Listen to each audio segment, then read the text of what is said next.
15/2/2019 ఎన్నికలు ఇంకా అంటే ఎలక్షన్ కోడ్ ఇంకొక 15 రోజుల్లో వస్తుందనగా 15-20 రోజుల్లో వస్తుందనగా కాపు కళ్యాణ మండపం కాపు భవనం అంట కొండపల్లి సోమయ్య గారి పేరు మీద.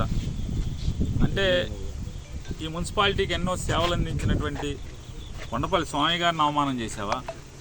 ఎక్కడయ్యా అంటే ఈ చెరువు అంట, అది ఈ కాపు కళ్యాణ మండపం ఈ చెరువు అంట. ఆ చెరువులో 2 కోట్లు పెట్టి శంకుస్థాపన చేసి అన్నాడు. ఏది బిల్డింగ్ ఏది? ఎవరిది దొంగ నాటకాలు? ఎవరిది దొంగ శంకుస్థాపన? దగా శంకుస్థాపన ఎవరిది? ఇట్లాంటి దగాలు చేసి ఏదో రకంగా ప్రజల్ని మాయ చేద్దాం, ఏదో రకంగా ఓటేసుకుంటే చాలే అనేటువంటి ఆలోచన సరళి ఎవరిదనేది. ఇది ఇంకటితో అయిపోలేదు. ఇంకా ఏ కులానికి ఏ దగా శంకుస్థాపనలు చేశాడో 2000 ఎలక్షన్ల ముందు ప్రతిదీ కూడా చూపించబోతున్నాం. బందరు మాజీ శాసనసభ్యుడు వైఎస్ఆర్ కాంగ్రెస్ పార్టీ తరఫున రేపు పోటీ చేయబోయేటువంటి ఎమ్మెల్యే అభ్యర్థి పేర్ని కృష్ణమూర్తి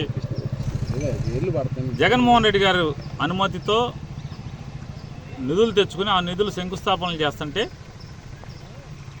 అతను మాట్లాడతాడు, ఇవన్నీ కూడా దొంగ శంకుస్థాపనలు, దొంగ నాటకాలు ఆడుతున్నారు, ఇవన్నీ మాట్లాడుతున్నారు.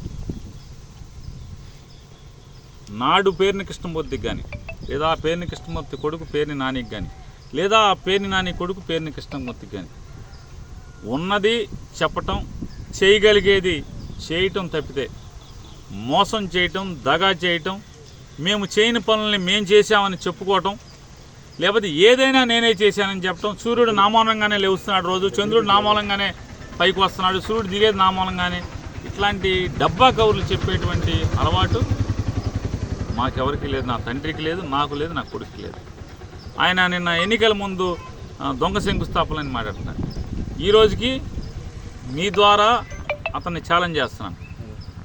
పేర్ని కృష్ణమూర్తి ఎవరైతే రేపు ఎమ్మెల్యేగా పోటీ చేస్తున్నాడో వైఎస్ఆర్ కాంగ్రెస్ పార్టీ తరఫున ఫ్యాన్ గుర్తు మీద అతను చేసే ఏ శంకుస్థాపన అయినా, పని మొదలెట్టేదైనా, ఆ మొదలుపెట్టిన తెల్లారి ఈరోజు పని అక్కడ జరుగుతుందా లేదా ఒకసారి చూసుకోమని విలేకరులకు కూడా చెప్తున్నాను. చూసుకోండి, మీరు ఎవరైనా ఏ ఛానల్ అయినా చూసుకోవచ్చు. ఆంధ్రజ్యోతి టీవీ